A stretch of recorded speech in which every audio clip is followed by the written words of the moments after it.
ओम नमः शिवाय। आज हम बात करने वाले हैं फैंटेसी और विश्वास के बारे में।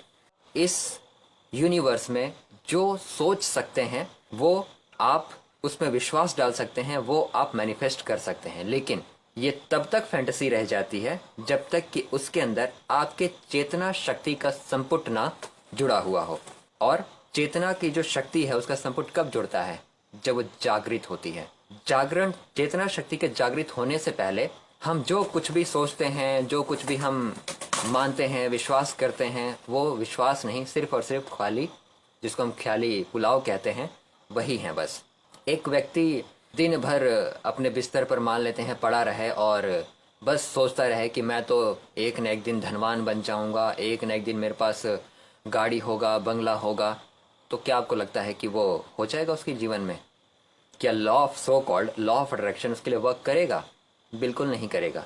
इसको ही फैंटेसी कहते हैं, ख्याली पुलाव कहते हैं। और दूसरी तरफ सेम यही चीज जो ये बिस्तर पे पड़ा हुआ जिसकी चेतना शक्ति जागृत नहीं है, वो भी सेम वही सोच रहा है, वो भी सेम वही कल्पनाएं कर रहा है। और दूसरी तरफ एक ऐसा व्यक्तित्व है जिसकी चेतना शक्ति जागृत है और वो भी सेम यही कल्पनाएं कर रहा है। तो आपको पता होगा, आप बता सकते हैं यहाँ पर कि किसकी, जो कहते हैं ना, किसकी कल्पनाएं भलीभूत हो सकती हैं? किसकी? जिसकी चेतना शक्ति जागृत है। सेम कल्पनाएं हैं, सेम चीजें सोच रहे हैं, सेम ख्याली पुलाव दोनों पका रहे हैं, लेकिन सच किसका होगा?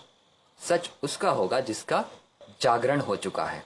जागरण से पहले आपके लिए सब चीजें सिर्फ और सिर्फ फैंटेसी होती हैं। आप कितना भी अपने अंदर विश्वास कर लीजिए, कल मैंने बताया ना कि विश्वास हम क्यों करते हैं किस चीज पे।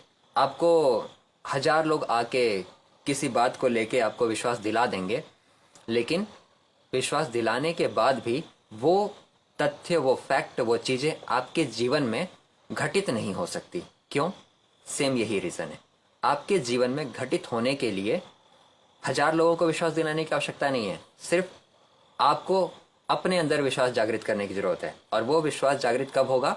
उसको हम कब कहेंगे कि विश्वास जागृत हो चुका है? जब आपकी, बार बार जो मैं कह रहा हूं वर्ड, आपकी चेतना शक्ति अगर जागृत है, तब आप जो कुछ चाहते हैं, जो कुछ समझते हैं, जो कुछ कल्पना करेंगे, वो सभी घटित होना शुरू हो जाता है। उससे पहले सिर्फ और सिर्फ मन गढ़ंत ये सिर्फ बातें होती हैं, उसके अलावा कुछ नहीं। जैसे एग्जाम्पल के लिए हमारे एक से एक ऋषि मुनि हुए, सिद्ध हुए, जिसमें से आप सभी जानते हैं विश्वामित्र। विश्वामित्र जी, उन्होंने, कहते हैं ना कि एक नया स्वर्ग ही रच दिया था। उन्होंने न जाने क्या क्या, जैसे ब्रह्मा जी ने अपनी सृष्टि रची, उन्होंने भी अपनी सृष्टि रचनी आरंभ कर दी थी। ये शायद आप में से मैक्सिमम लोगों को पता होगा। क्यों? लेकिन दूसरा व्यक्ति नहीं कर सकता, दूसरे लोग नहीं कर सकते इस चीज को। क्यों? क्योंकि वो जो कल्पना कर सकते थे उसको वो धरातल पर ला सकते थे। कारण क्या था? कारण एक ही था कि उनकी जो चेतना शक्ति थी, उसको तो हम ये भी नहीं कह सकते कि जागृत, वो तो कह सकते हैं कि एक अद्भुत जागृत अवस्था में थी, कि जो वो कल्पना करते, जैसा वो चाहते वैसा वो मैनिफेस्ट करके धरातल पर उतार सकते थे।